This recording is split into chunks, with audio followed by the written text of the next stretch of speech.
Greetings and salutations, everybody. Welcome back to episode 108 of the Snarp Fangle Podcast.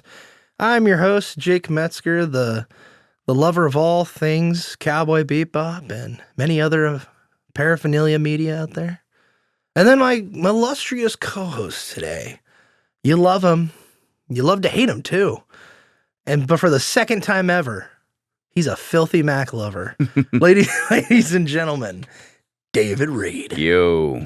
How are you doing, David? Pretty good. Yeah. Pretty good. Pretty good considering this is our second attempt at recording this. Yeah. Yeah. That was weird.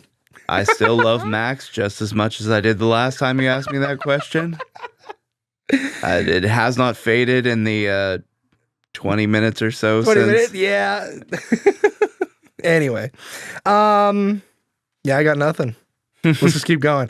For comments, concerns, thoughts, and ideas, and what opinions you have or suggestions you have of topics for the Snarp Fangle Podcast, send them on over to snarpfanglepod@gmail.com, or you can just text Jake.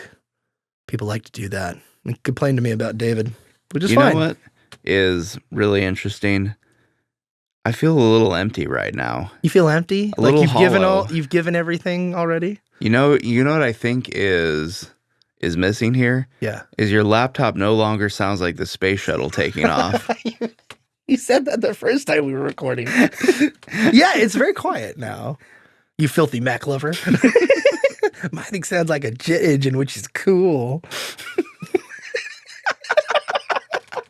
Anyway, what I will say about Max, David, is they have become more attractive of a purchase for me just because of the ecosystem, because of I just of how much I dislike Windows and what they do. You know what I mean? Because I'll tell you what, ladies and gentlemen, I was getting ready to put together a computer this last Saturday for Adelaide and Chelsea, my sisters, and I was putting it together and everything went great. I'm like, all right, I got the front panel connector in, I got the graphics card installed, I got the power supplies working great. I even tested the graphics card on a different system. It's ready to go. I just need to install Windows. And I had to install it like 3 or 4 times, and I still haven't been successful in installing it because, and this is my fault, I made a custom ISO. For those out there who know what that is, God bless you. But basically, it's a custom version of Windows I'm installing. And Windows Update doesn't like that for Windows 11. So I'll install it and then hit Windows Update, and then my monitor immediately shuts off. And then I can't bring it back up or anything. It looks like it crashed. Then I reboot 4 or 5 times. Then it says Windows didn't start correctly. Excuse me. So I was in some pain Saturday of a lot of mental irregularities that I'm not used to, David. And I was just like, well, this isn't the first time I had to give up on a project, so I decided to just leave it alone. Because knowing me, I would have just kept going, and it's not healthy. You know what I will say, though? The grass is not always greener. As a rabid Mac user. Ooh, filthy rabid Mac user. there's definitely things that are frustrating about Apple products as well. Like, I found out after the update to the newest version of Mac OS, they changed the location of the screensaver controls. Oh, really? So where you go to set how long it takes before the screensaver happens, or you could just turn it off completely or whatever you want to do. I just wanted to turn off the screensaver for a certain application, and I was like, I can't find it anywhere. I go to lock screen, all the other options regarding like whether the display is going to power off, whether it's on battery or whether it's connected to the charger, or that kind of stuff. It's all there, except I can't turn off the screensaver. What's going on? And like searching in the options menu, like you'd say screensaver or turn off screensaver, and it has a little thing you can click on, and it takes you to the lock screen control panel. But it's not in there. Oh, it's not in there? They took it out? So I do some Googling, and I find out now it's in wallpaper. What? So now, if you want to turn off the screensaver, or you want to make the time longer or shorter or whatever, it's in wallpaper. And all the other controls that, have something to do with that are all in lock screen. But the screensaver specifically, they move the controls for that to wallpaper. That doesn't make a whole lot of sense to me. No, it does not. It should stay in lock screen because that's what a screensaver is. It goes to the lock screen. Come on, Apple. And Come on, Tim Cook. Also, is that his name? Yeah. Also, the control to whether to require the password when it's on the lock screen or not. Please tell me it's in lock screen. Well, it's in lock screen, but it's grayed out for whatever reason. Oh, on your Mac. Yeah, on my Mac. But you have a password to get in. Yeah, but That's if I confusing. wanted to make it so that I didn't need a password, I could just tap on the mouse pad, and it would pop back up to whatever I was doing instantaneously.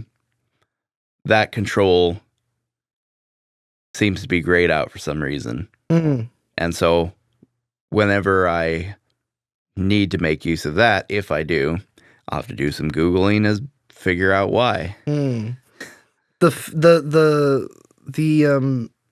What's it called? The tiny little troubles we face when we're interfacing with technology. It's on pretty much everything. Let's be real. But those changes sound a lot like what Windows does pretty much monthly at this point. It's like there's so many people working at these companies, Microsoft and Apple, and you got to give the developers and designers to do something in their spare time while they're working, 4-hour shifts at their cushy job. So give them to move stuff for no reason. Come on, man. Somebody had the idea. I was listening to a podcast, and somebody had the idea of just give me Windows Classic. This is a person that is just starting to realize how crap Windows is, and they're like, just give me Windows Classic. I'll pay $500. Just give me something that I don't have to update it. It just works. I'm like, wow, bygone are those days, my dear summer child. I'm sorry. So, but God bless all those people that do have lifetime purchases for their software, unlike Adobe, which is probably the most evil of all of these companies. Yeah, Adobe They're terrible. ridiculous. So evil and horrible. I think they're more evil than Microsoft, honestly. I mean, for the features that Adobe products have, they're very powerful pieces of software, the individual Adobe programs, and you could get away with charging hundreds of dollars, perhaps even thousands, and people might be willing to pay those costs. Yeah, lifetime subscription for one app. You could do one app, Adobe. $500, $1,000, $9,999. Just do it. Like, people would pay for it. But they could make you $20 a month on one app per month, and if they get you for 5 years, what's 5 times 20? It's like thousands of dollars. Not really, but it's a lot of money. And so it's like, come on, man. Come on, man. Yeah, let's see. If you used it for $20, $20, 5 years for a month. So in a year, that would be $240, and then in 5 years, that would be over $1,000. Over $1,000. So they can make technically more money off of you in 5 years at $20 a month per app. And then for the suite, it's even more. I think it's 50 or 60 or 70 now for the suite a month. It's like, God dang, man. Come on, man. Maybe our saviors, open source and Steam, can rescue us from this plight of corporate greed. Maybe. I mean, that's the other thing, too. It's like, the big companies doing all these infuriating things. You're like, I'll turn to the little guy, to the open source people. And while there's some great open source stuff out there, like, it is definitely not, like a wonderful paradise. As someone who tried to install Linux on my laptop, Oh, man. and I completely corrupted my operating system with a simple update command. Oh, no, David. No. You know, it's one of those things where it's like, there's a reason why the big guys are still making their money. Yep. It may not just work, but it does work. So, yeah, there was a thing. What's his guy's name? Chris Titus, not the TV show Chris Titus, but Chris Titus, the tech YouTuber that I follow. He has a Windows utility where you basically go into terminal in Windows, you type in a command, and boom, it's basically like the website Ninite, where you can just check mark box what apps you want, and it batches and installs it to your computer. But this is like on steroids. So there's like 50 things for media. There's like 25 browsers you can choose from, all kinds of stuff. Also, you can tweak Windows to get rid of all the privacy stuff and blah, blah, blah, right? Copilot and that kind of thing. He had a thing where he's like, the thing with Linux is you can Google any kind of answer you want and you will find it. But whatever changes you make sequentially when you interface with Linux, it will affect your time with it down the line. So whatever mistakes you make in the beginning will affect it 20 hours using it later. So it's like really interesting how it works. The only thing that's preventing that right now in terms of distros is Bazite, which is what people are using to kind of make their Steam machines right now. But I don't know, it's interesting. It's cool. But I think, how do you combat rampant consumerism, David? With more rampant consumerism, because Valve is coming, man. Well, we shall see. The free market. The free market. Coming to save the day. Coming to save the day, and as well as every hentai game under the planet. Anyway, let's get to what the topic is today, David, if you will so indulge me, if you don't mind. So there was a video that hopped across my feed out in the ether of the internet, and it was called this. It was called Mr. Beast is what Fred Rogers warned us about.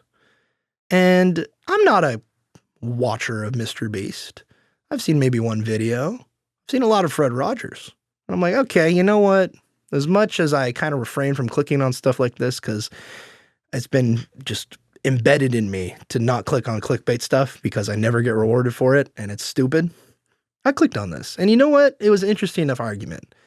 And the argument he makes in the video is basically comparing the two and saying how the rampant consumerism of Mr. Beast and the kind of inauthentic nature of him compared to somebody like Mr. Rogers, which went against the grain, didn't take any of the notes from the studio when he was making the show and the such, as well as commenting on the culture and having something to say and making a stand for certain things.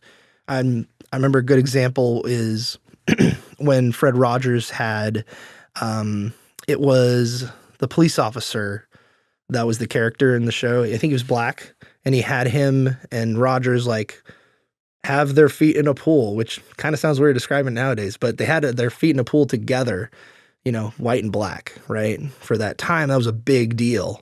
And my mom was telling me about that actually one time, that it was a huge deal, and a lot of people had a lot to say about that. But he also touched on a lot, you know, not just racism, but as equal darker things like suicide and divorce, the Kennedy assassination. What are you laughing about, David? Why are we bringing up? I'm sorry. I'm just picturing somebody. That was a big deal, man.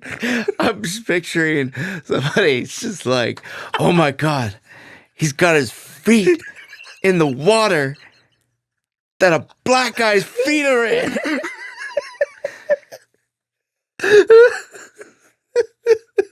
He's basically touching this black guy's feet right now. He doesn't know where his feet have been. Oh my gosh. There's a great documentary if you want to know more about, if you're young and out there and you don't know what Mr. Rogers is, Won't You Be My Neighbor is a great documentary about the guy. Go watch it. Have a good time. God, David, man, you got me good. But anyway, the thing that made me think about this from watching this video was kind of the stark contrast of a Mr. Beast and a Mr. Rogers, which, by the way, I know I said it last time we recorded, but it's still hanging on to my memory, but in my brain, David, the fantasy of it. But a Mr. Beast versus Mr. Rogers epic rap battle from the epic rap battles of history, guys, that would go pretty well today. Yeah, and like I said in the magical before time, I'm just surprised that that's not happened yet, because that's like the most obvious one. Yeah, because they've used Mr. Rogers before when they did Mr. T, but they've also, and you don't usually bring back characters. It's a one and done. Like, we're not going to revisit the character, but they were brought back Napoleon for a more recent one, and I'm like, what? Come on, man! If you're going to bring back Napoleon, then bring back Mr. Rogers and have Mr. Rogers versus Mr. Beast. That'd be great. But I didn't even know Mr. Beast was like a children's focused content creator, actually. Like, kids always want to watch him and stuff like that. But I don't know. Were you aware of this kind of thing, David? I was aware of it because my experience in the times that I've watched Mr. Beast have been when I happen to be in the room with children who are watching the TV. And, having my brother and his wife and their kids live here for a little while, I've heard plenty of cries of, can we watch Mr. Beast? Can we watch Mr. Beast? Come on, I want to watch Mr. Beast. Oh, man. Yeah, it's, so, yeah, I'm deeply acquainted with the child-focused nature of his content. Yeah, and the first thing you see in the video is a comment or a review from some parent or something, or a reviewer, and it says something like, I mean, I'm paraphrasing, but it says something to the extent of, I think Mr. Beast is a very entertaining show. He's a good role model. There are a few weird things, but overall, it's really great stuff. And the video kind of dives into those weird things. For example, Mr. Beast is not only heavily involved in, consumerism and whatever. He's a business guy. Sure. It's great. Make your money. But the weird stuff, like the gambling stuff that he's been involved in, the weird, like, connections to that is very strange. There's, I think, a couple CoffeeZilla videos that go into that on YouTube if you want to go dive into that. But you also have the thing about the employee that did an expose on him and his time with working with Mr. Beast and that kind of thing, with Jimmy himself. And, some of those that come out, I always take those with a grain of salt, but usually, in this case, it seems like the guy had something to say and important to say, but then in the video they mentioned he's kind of not wiped clean from YouTube. You can go watch his videos, but he's kind of disappeared out of nowhere.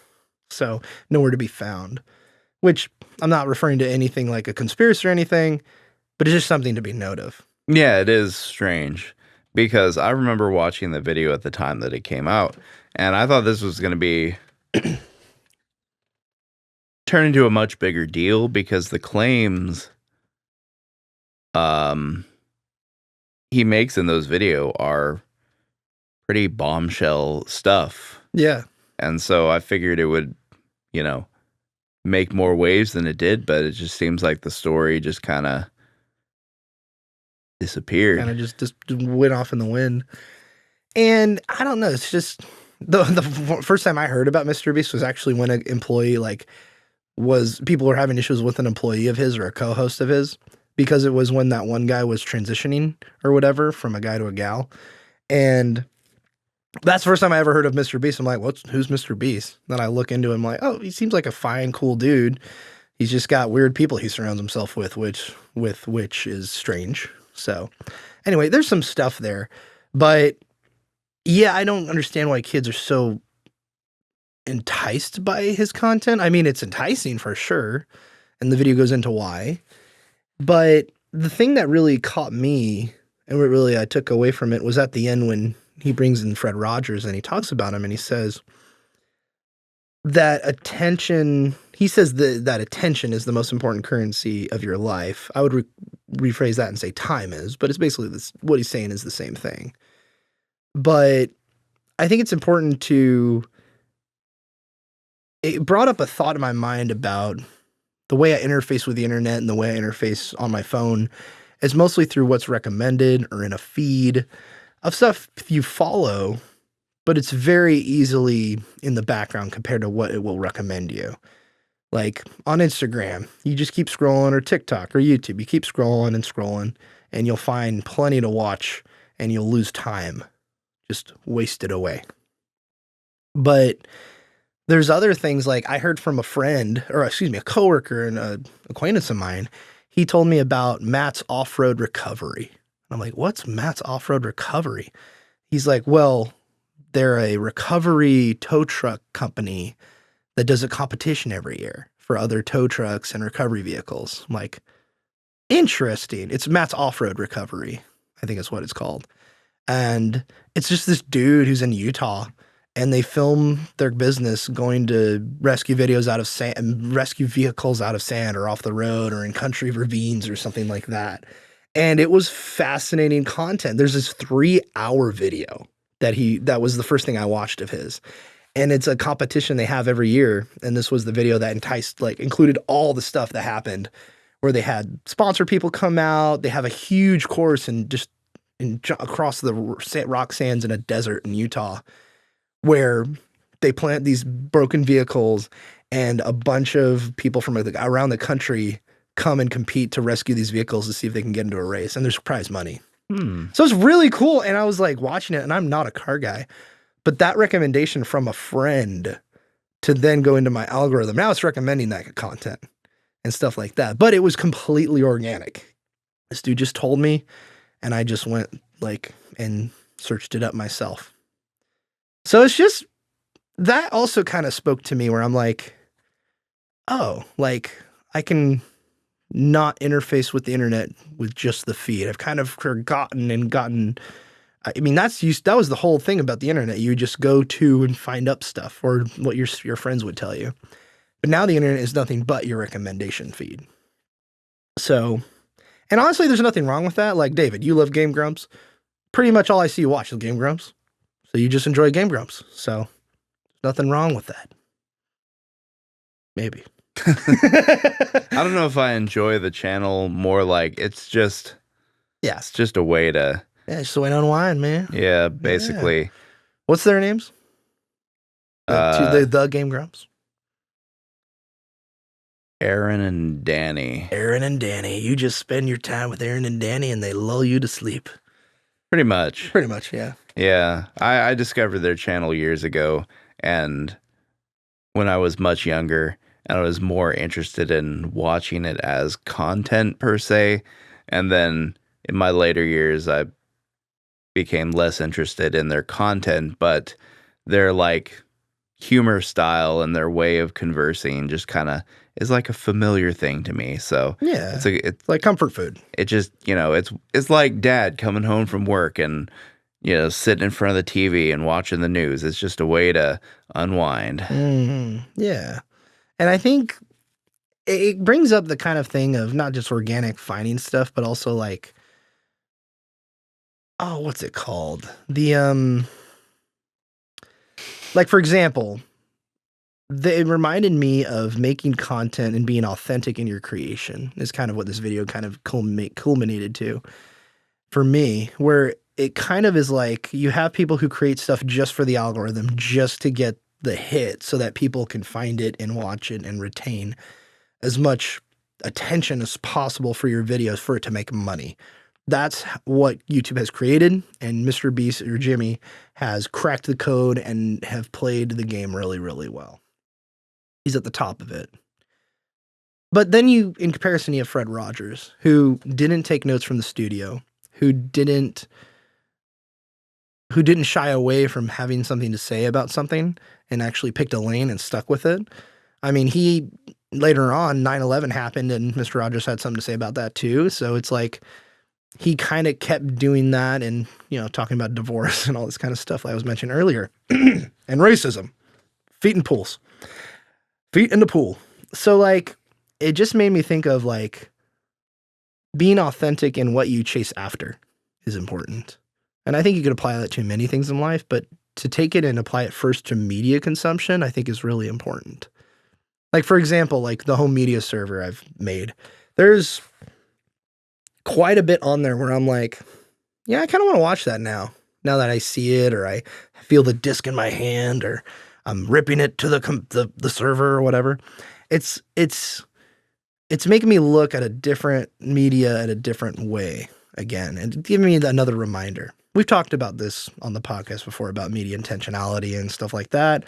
We've been over it 150 times, but I think it's just an important reminder about how important it is to use your time wisely, because there's only so much of it. I don't know, David, what do you think? Do you want the algorithm? The algorithm rules people's lives at times. Richie was on this podcast not too long ago saying, Spotify algorithm just rules my life, man. The smart shuffle can't get away from it. It is pretty good, by the way, but what do you think?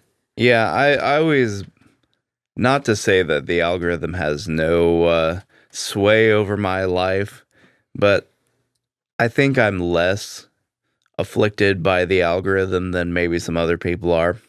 Because, like, I watch YouTube a lot, but I'm not, like, scrolling through YouTube a lot. Like, I'll scroll through YouTube a little bit, but most of the time, I'm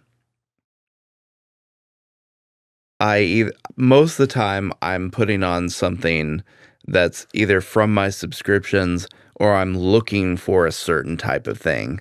Like, I'm looking for videos on such and such topic kind of a thing. I'm not just, let's go to the gaming tab and see what's on the gaming tab. Let's go to the sports tab and see what's on the sports tab. I don't do that as much as I, either watch something from my subscriptions or I'm like searching for videos on a certain topic. And so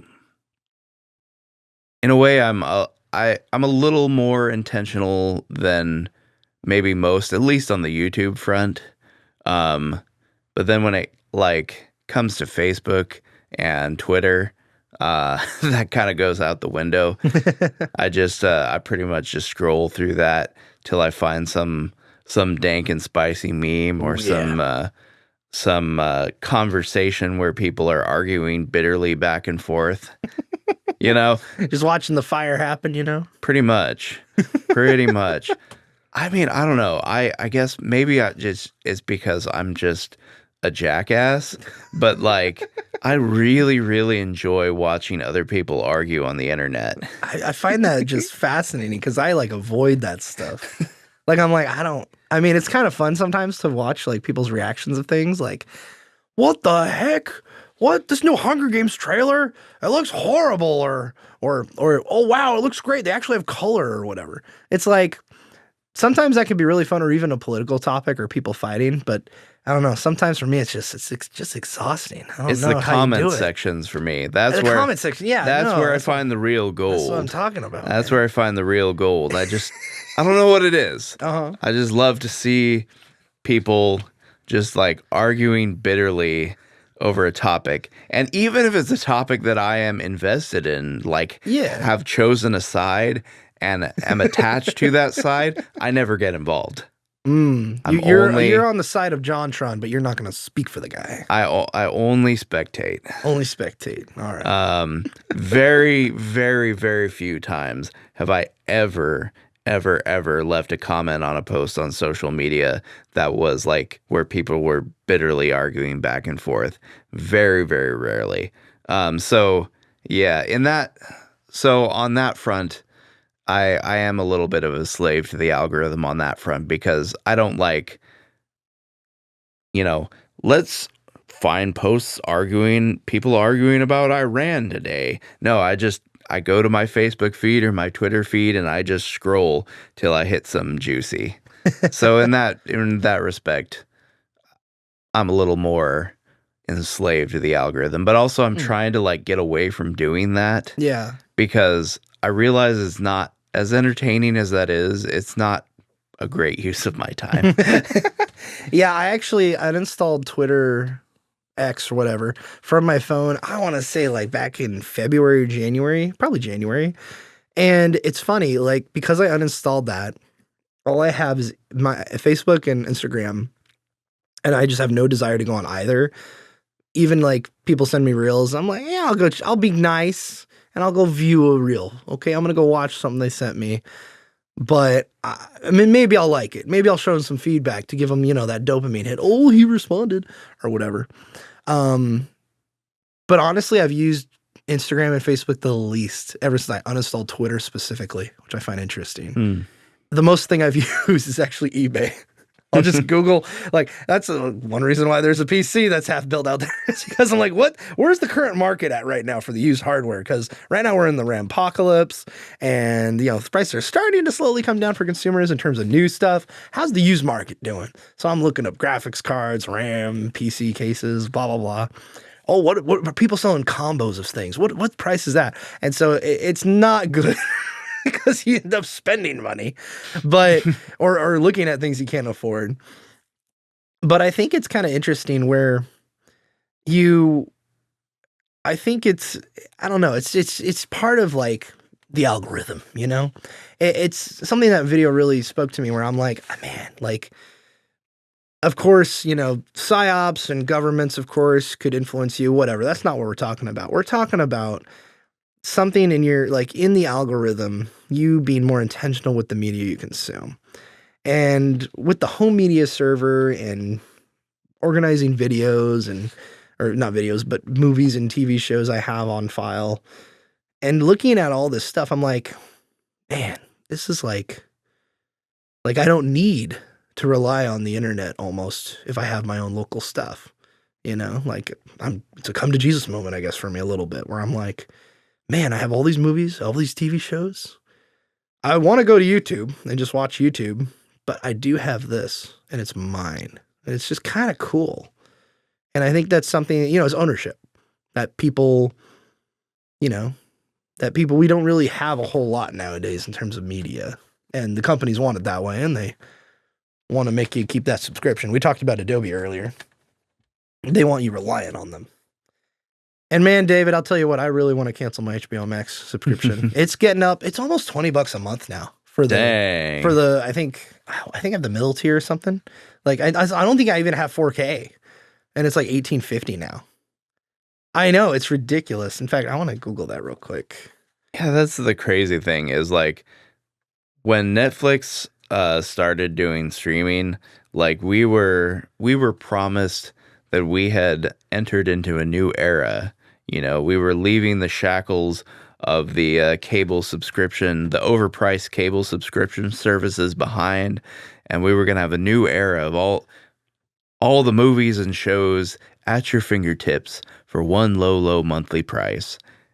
And that ain't happening anymore. Yeah, now it's like you got to get like if you really want like access to it all, you got to have like at bare minimum like three or four subscription services, and they're all like $15 and $20 a month. Yeah. And then boom, you're spending as much as you did on your cable bill back in the day.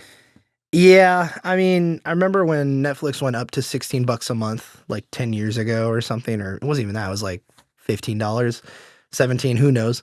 But it got to that $16, right? And my teacher in my class at the time was like, you know what? No matter what, I'm going to keep it because it's still worth the money and it's better than paying for cable. And she's like, even stuff that I want to buy, like, oh, I want to get the Blu-ray of Mr. Robot or whatever. And then it comes to Netflix like a month after the Blu-ray. I'm like, I'll just wait for the Netflix. It's like, okay, well, interesting. But I mean, I just looked up the price for HBO Max. Basic with ads is $11 a month. With ads. And I think Hulu's similar in that pricing. But standard is what I have. It's just $18.50 a month. And you get 2 devices, ad-free, full HD. 2 devices in full HD is what you get with the ads, but now you get no ads. And you get 30 downloads. So you couldn't even download stuff with the $10.99 plan. And then the premium is $22.99 a month, where you get access to all the stuff before, 2 additional devices at the same time, and 4K. And 100 downloads. But it's like, it's not worth the money, dude. There are bundles and stuff you can save on, but it's just not. I mean, for me personally, who own a bunch of stuff, bunch of movies, it's just not worth it. And I'd rather use that money to buy other stuff. I can't get out of it though, David, unfortunately, because I have people that rely on it, and also somebody that pays for half of it every month. So, or at least, yeah, it's about half now. So it's like, I ain't getting rid of it anytime soon. It's paid up through April or June or whatever. So, yeah, shout out to that person. I might drop it, but I'll keep it for you. It's okay. But yeah, it's just, it made me think of being independent in your own media, authentic in what you create, and not going with the algorithm, that kind of thing. Yeah, I think what was really interesting about that video is that it kind of underscored like a real shift that's taken place over time. Mm. And to be fair, this dynamic has always existed, but I think it's existed in a much more balanced way in the past, and now it's like things are out of control because you have the example of Mr. Rogers. Everything Mr. Rogers did was value oriented. Every show that he created, every decision that he made regarding what direction his show was going to take was all driven by his values. What he believed was right to do, was wrong to do. And basically for him, it all boiled down to he wanted to help children.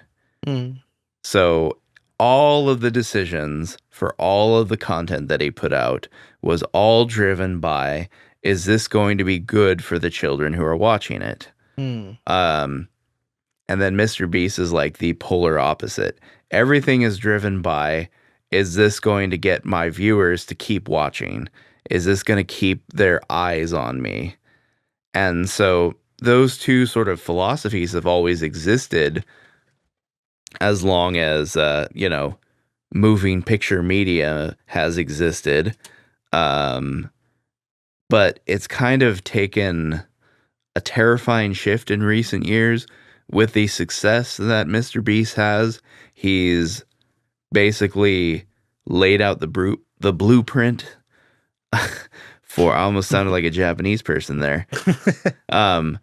He's basically laid out the blueprint for other creators to follow and do the same thing. And because the system rewards that, all the people who are value driven in terms of the content they create, all the people who are keeping that Mr. Rogers flame alive, they simply cannot compete anymore. Mr. Rogers himself only survived because he could appeal to the values of the humans that were providing the funding for his network. There's that famous scene of him going before Congress, and he changes some dude's heart by reading the lyrics from one of the songs from his shows. So it's like Mr. Rogers was able to keep his show on the air because it was humans with values who were the ones determining whether he got to be on the air or not. Nowadays, all that matters is the algorithm. So there's no value-driven humans that you can appeal to help put your content in front of people's eyes. YouTube is going to push the content that the algorithm rewards, regardless of what anyone thinks about it. And it's been revealed in different Twitter files and Google files where insiders have revealed that, YouTube and Google itself can change the algorithm, and they've changed it before for political purposes as well. So it's not just the algorithm, but it's also whatever they want to push on the algorithm. And they still have the ability to do that. And even though we're in a post era of that at the moment, the technology is still there and they can still easily influence whatever they want to push to the top. And I'm not saying they do that just for Mr. Beast, but they like Mr. Beast because he brings in the people. So they're going to put him at the top. They're going to put him in front of everybody because he makes money. But I think it's another conversation of that where are we in a value-based media society? Like you said, we're not. And I think Fred Rogers was in a different era, obviously. Mr. Beast is an entirely different one as well. But the system that YouTube creates, you're right, it doesn't reward value-based entertainment, but it rewards whatever will get people to click and retain their attention. So where do we go from here? Do we, I mean, it's also global. That's also another factor too. Because Mr. Rogers' Neighborhood was mostly in the US, I believe. I'm sure it had syndication in other countries at some point for different distributors, but couldn't name you which ones they were. But the fact that this is a global market too, being on YouTube in general, how does one combat that? Or do they need to combat that? Do you just need to find media that matches your values? Yeah, at this point, I think it's people got to do what's good for them and their families. And so, like, for me personally, you're going to let your kids watch Mr. Beast? Yeah, no. So for me personally, my kids are basically not going to experience social media or even basically the internet at all until they're like, 16, 17. Amen, brother. And so it's like individuals have to make those decisions for themselves and for their families. And I guess all we can really hope for is that enough people sort of wake up and make the decision that they're going to tune out of the algorithm. They're not going to give their time and their attention to the algorithm anymore. And then maybe we'll see the influence of that fade. But at this point, it's pretty much everybody for themselves right now. Well, also, I think it's also kind of important to remember that I think Mr. Beast's time will pass at some point. Let's be real. I mean, there's a point 5 years ago where I'm like, man, you'll never be able to get rid of Fortnite or Mr. Beast. Mr. Beast is still around, but Fortnite just laid off 1,000 people at their company. So I think the days are numbered for whatever is top of the game at the peak of whatever. The peak will happen for whatever is at the top, right? But it won't always be at the peak. I mean, think of Fred, David. Think of Tobuscus. PewDiePie. They're not at their peak anymore. They were at their peak at one point. They were at the top of the world. And now they're not. So their time came and it passed. And I think it's cool how Tobuscus and PewDiePie both took that and took the best out of it. Like, obviously now PewDiePie's kind of set for life. He can do what he wants and he's living his best life with his family. Tobuscus is kind of just living in Florida doing whatever, just hanging out with, Fresh and Frit and Tim Pool or whoever he's with in Florida and just, whoever, talking about Trump or whatever, and the culture war. He's just chilling and hanging out and trolling people on Twitter. So it's like, I think it's important to remember that, not everybody will be number one at all the time. Yeah, and I don't think it really matters who is number one. Like, Mr. Beast will pass. We need to say that like a token novel. This time, dear Mr. Beast shall pass. My dear Frodo, Mr. Beast shall pass. Oh, man. So it doesn't really matter who's on top necessarily, but I think it's not good for society, or I should say it's a bad sign that sort of content is what consistently captures people in the culture. It definitely exposes the corruption in our society. It exposes how far our culture and our values as a society have fallen. And so, yeah, I don't really care so much about Mr. Beast, but I am a little concerned that about how far in that direction the pendulum seems to have swung in general. Mm. Because back in the day, you had, like, PewDiePie, for instance. PewDiePie used to be the number one thing, at least on YouTube. And he made fantastic amounts of money doing it. And it's like, at the same time, his content was dumb for the most part. You know, I'm not going to say that PewDiePie was like some like deep thinker. Yeah, savant, of course, you know. But like, it was entertainment. It was dumb entertainment. But like, there's a time and a place for dumb entertainment. Mm. And you can make dumb entertainment that's still value driven. Like me personally, I really, really, really enjoy the most stupid stuff imaginable. Like, I don't know why. It's something that I don't know either. It's something that I cannot explain. It's something that I cannot change about myself, no matter how hard I try. It just appeals to you. Many things that I enjoy are so retarded. Well, that kind of transitions into what I wanted to bring up, David. Not being retarded or liking things that are retarded. But I think that there's something to be said, though. I don't know if it's a reflection on the culture, but I think it's a reflection of how the culture sees media. And let me explain. I think when you make content specifically that appeals to like not sadistic, but the word generic human nature, or things that you know that will get the human psyche to respond to it. For example, casinos. There's a whole psychological element in casinos, right? People took that and added it to the app store on phones and made video games off of that, and that's how they make their money.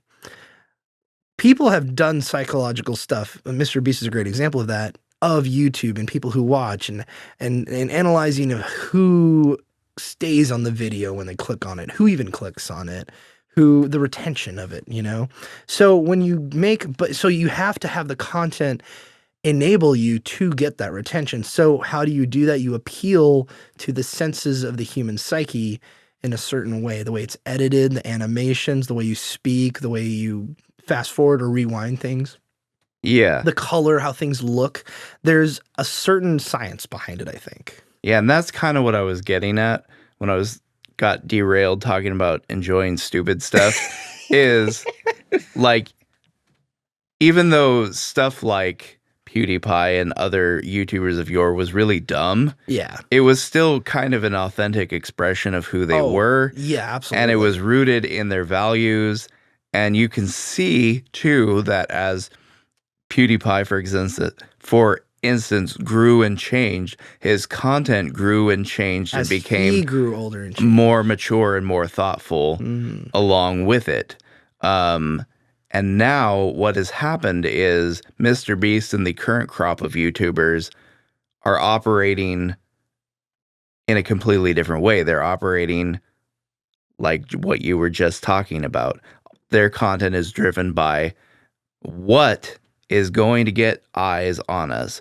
What sort of psychological tricks can we use to make sure that people keep their eyes on our content? It's a completely different philosophy, even though, you know, dumb content is still on the top thing on YouTube. But I feel like there's something more sinister lurking behind it nowadays. There's a funny example as a side note, real quick. There's a video I watched about some technology computer thing a dude was talking about, and it was recommended. I clicked on it. And there's a rule out there for getting people to keep watching your content is, you gotta have a cut every 3 or 4 or 5 seconds or whatever. And I hate it. I hate it to my core as an editor. I hate it so much. It's stupid and it's horrible and it's awful. And this guy was a perfect example of that. This is a side note, by the way. This guy it's a video of him talking. It's a talking head, right? But he would intercut every 3 seconds with either him moving his arms or him doing something in his chair or making a cut that goes into the next thing he was saying, like another take. But it would be like, he would play the audio early and then cut like a second after. Like, it was so confusing and stupid, and he played it for comedy in a lot of instances, but it was just stupid and unnecessary. It's like, if you're going to make something and if you're going to build an audience that actually wants to stay with you and care about you, then make something that they want to care about, not something that's just this trash that you found this rule out of a bunch of editing rules for, people to make big on YouTube or make money or get monetized, and you're trying to do it to keep that retention. You're totally taking away the authenticity of it. And that's something that we had a lot of thought of before we even started the podcast, is we wanted to be ourselves and we didn't want to chase after any bag. Now, of course, we haven't been presented with a bag. I mean, from the dozens of subscribers we have, I wouldn't expect that. But in all seriousness, I think it goes back to our discussion we've had on this podcast before, where this generation specifically is seeking authenticity in everything, because so many things in this world are just fake. People got fake parts in their body. They got fake personalities. They appeal to whatever will get them to the next thing. The business landscape, the consumerism of everything. In their media, they're trying to escape from all of that. And the world around them, they seem, especially the children, save the kids. Everything's becoming more fake. We want to find things that aren't fake in our media. And that's why the internet was so magical in that early YouTube moment, because it's just everything was there. And it was like, oh, this crazy thing happened with my friends. Or here's a stupid ass show that we have. Here's red versus blue. What the heck is red versus blue? It's just people using their creativity and being authentic with it. And now that Mr. Beast has cracked the code and everybody's trying to copy him because he's successful, we're now generating content that isn't for anyone, but it's for everybody. Does that make sense? Yeah, kind of. Yeah. Or maybe I'll reverse it. It's made for anyone, but it's not, or it's made for everybody, but it's not for anyone. Yeah. Something like that. I don't know. It's something that you tried to get that. I tried to get there, guys. I really tried. You tried to get that quotable line. I tried, guys. I was, oh, here it comes. Oh, don't mess it up. And I mess it up. Oh, man. But I think, it goes back to, I think, another thing I was thinking of, where as a creator, you don't want fear to dictate your creativity. Now, it doesn't mean you shouldn't be smart in business. You should. And I think if you want, you can. Like, there's people I follow on YouTube that just make Nintendo news content, even though I knew them for like Let's Plays. But they make Nintendo news content. And it's really unfortunate because, yeah, they love Nintendo, but I know that's not where their heart's at. But they just are on this thing that makes them money, so they're just going to keep doing it. Like, they'll get 20,000 views on this video they make every 2 days, and that's paying for their bills. And they're just going to keep doing that, make some wacky thumbnails, use AI, what have you. And then there's another guy I follow who used to do Halo and Minecraft content that I would obsessively watch. And now he's just doing reaction AI stuff. It's just whatever he can do to keep the train going, even though he's far past the prime of the creation that he had. And he's a smart guy. These people are great, but they aren't doing the same thing they did that got them popular, that got them the 400,000 or 1 million subscribers that they have now. It's just those people are just there because they never hit the unsubscribe button. I don't know, something interesting. Like, I heard the argument of, why would I want 1 million subscribers if I'm only getting 1,000 views per video? That means only 1,000 people are coming to check in. I'd rather have 1,000. I'd rather have 1,000 subscribers for that 1,000 views. You know what I mean? Or heck, like 700 views for 1,000 subs. Like, that's pretty great metrics right there. It's unrealistic kind of in the way the algorithm works, but it's about appreciating your audience, I think. And I think there's great YouTubers you can find and great content creators in general, whether it be on different platforms or what have you, that are making stuff that is for a dedicated audience, but you gotta find them. They're not going to be at the top of YouTube. So, like Game Grumps. Yeah, I mean that's kind of the interesting thing is like let's plays as a concept are long past their commercial viability, but they just do it because they that's what they've always done, and so they just continue to do it. And the funny thing is let's plays are kind of a lazy content strategy. Yeah. In general. Sure. But the funny thing is the stuff that they've expanded into doing on top of Let's Plays is like actual like live in-camera shows that require actual like, you know, they have like actual cameramen and they have scripts and they have props and they have all these, like they actually put a lot of effort into their non-Let's Play content that they've expanded into. And so it's just kind of interesting how they're still doing the low effort thing that got them famous to begin with. And they're sort of riding that wave because they were one of the first big channels to really really draw a lot of attention for doing that. So they're kind of riding that that wave of notoriety basically. But at the same time, it's like as time's going on, instead of just falling prey to, you know, doing things for the algorithm, making crazy thumbnails, using AI, all that, they've actually expanded into more high effort forms of content. Yeah. I think, I mean, I don't know what they were early, but I think Matt's off-road recovery is something that I really was smitten with, not because of the car content. I'm not into cars, like I said before, but the level of production they have is really cool, but it's not like crazy like a Mr. Beast, but they got like 6 or 7 camera guys going around filming these people driving these trucks. And also like it's well edited. It's not like just for the shock. And you could tell that these people just enjoy what they do and they're doing it for a living, like helping people out. That's another thing that's really appealing about that. But there's also other things like there was a thing during the pandemic when Animal Crossing came out on Switch, and I think it was Gary Whitta was the guy's name, who was a screenwriter, and he made a show called Animal Talking, and it was an online show where he's in his house in Animal Crossing, and he brings on guests. And he brought in celebrities like Phil Spencer, who's the head of Xbox at the time. I think J.J. Abrams was part of it at one point, just people in Hollywood he knew, that kind of thing. And it was such a weird microcosm. It was almost like Red vs. Blue in a way, where the cameras are on the Switch, and he's interviewing people through the mic. It's really funny, like a Discord call or what have you. We brought up David Jaffe before, but he does stuff where he does call-ins, like people go on a Discord and answer questions and stuff, and that kind of content fascinates me because I don't really see it anywhere.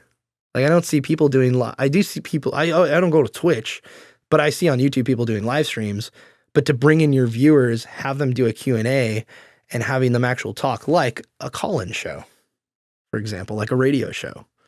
Like there's some kind of thing in YouTube, I think, that hasn't been cracked yet that will blow up one day that involves call-in shows like the old radio days, you know?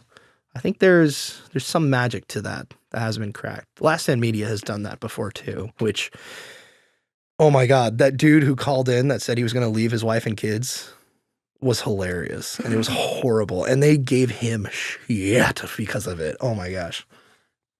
One thing I wanted to bring up before we kind of end this, David, is touching grass and how important it is. Because I think I remembered the example I was going to bring up later was the kid. I was with my niece on a trip recently, and she doesn't have a phone. She's 10 years old. And I thought it was something I noticed, but it took me a while to, is she doesn't have a phone, but she's surrounded by people that uses phones. So like, I would as a kid be like, man, I wish I had a phone because everybody's got a phone. But her parents are good. My brother and his wife are good people and responsible parents. And they, shut technology off at 10. You lose connection to the Wi-Fi or whatever at that time. And the 10-year-old doesn't have a phone. Probably a good idea too. But she is just living her life. She's with her friends. Some of them don't have phones as well. And they just go and be kids. And it's so cool. I was like, dude, reminded me when I was a kid. We didn't have phones. We were just chilling, just living our life. And I was thinking about it, I'm like, she probably spends more time outside than a lot of people her age, So, or just hanging out or just playing with toys, So it just made me really think about that and be like, I kind of want to raise my kids like that too a little bit, So even though they're going to have a technology obsessed dad and who has that server that's going to be with them forever, I think it's time to start curating some content and figuring out what content I want to curate for my kids is what I'm saying.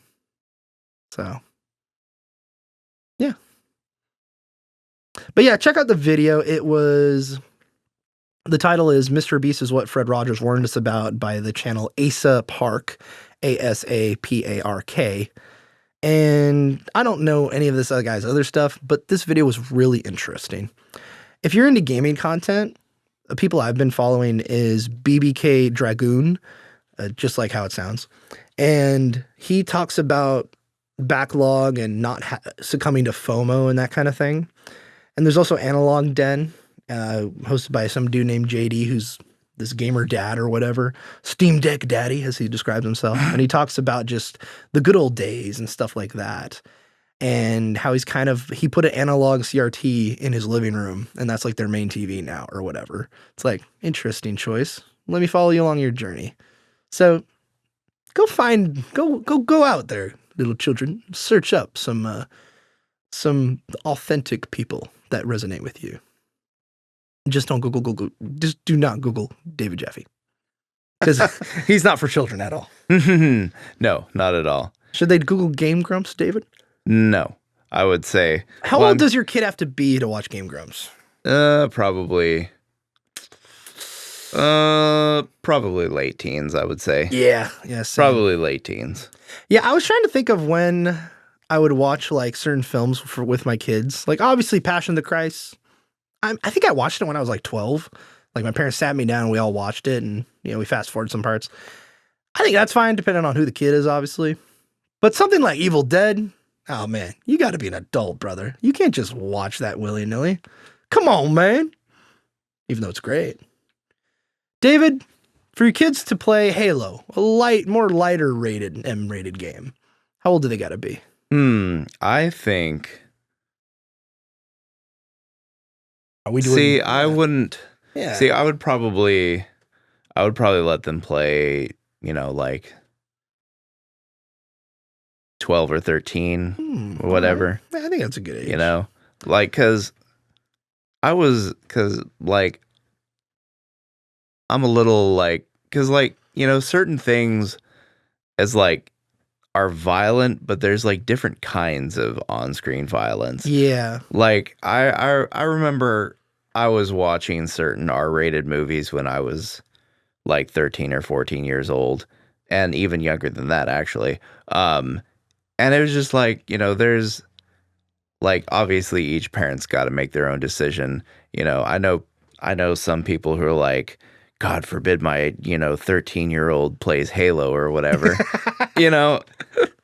But it's I feel like with that kind of a thing, it's okay, they can be younger. Yeah. But like Gears of War where they're chainsawing aliens in half. Yeah, that might have to wait. Yeah, it might have to wait. Yeah. Yeah, same for me. If I had if my kid came to me, he's like, Dad, you've always said you love The Last of Us. When do I get to play it? And I'm like, you got to be at least 18, dude. I'm sorry. That's a rough one, man. It's just too gay for you, son. Too gay for you, son. Sorry about that. And on that note, I think that's a great way to end today's episode. Thank you so much for listening. The Snarp Fangle Podcast is a topical podcast, conversational podcast where every week's a different topic. We'll see you next week on the next episode. And don't forget, when your kid comes to you and he's like, Daddy, can you let me watch The Irishman? And you look at him, he said, son, have you watched Goodfellas? What's that? And you say, well, son, we're in for a treat. But wait till they're older and Snarp Fangle on. Bye-bye now.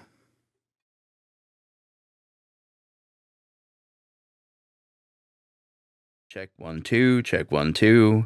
Check. So it appears that we are currently recording. It looks like it. Do we want to wait till it gets to the 1 minute, 7 second where it stopped, or just go with it? 1 minute, 7 seconds. That's what it said when it froze. Dude, mine said like 2 seconds. Oh, really? But maybe the Bluetooth thing was just froze or whatever. Oh. Whatever. We That's can weird. Yeah, All right. we can wait. Let me see what I was going to write down. We were talking about time, currency, time as an issue. Let's see. Take 2. It'll be more ironed out this time. Sure. Sure. But the jokes aren't going to hit in the intro as well as they do the second time. I'll just fake my response. Oh, okay. I know what I'm going to say. What?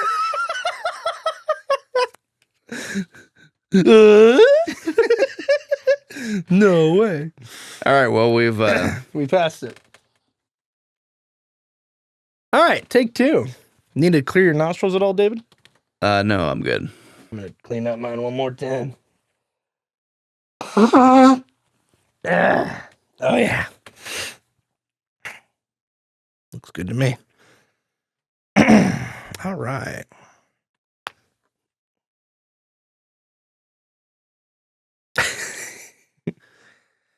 Three, 2. Greetings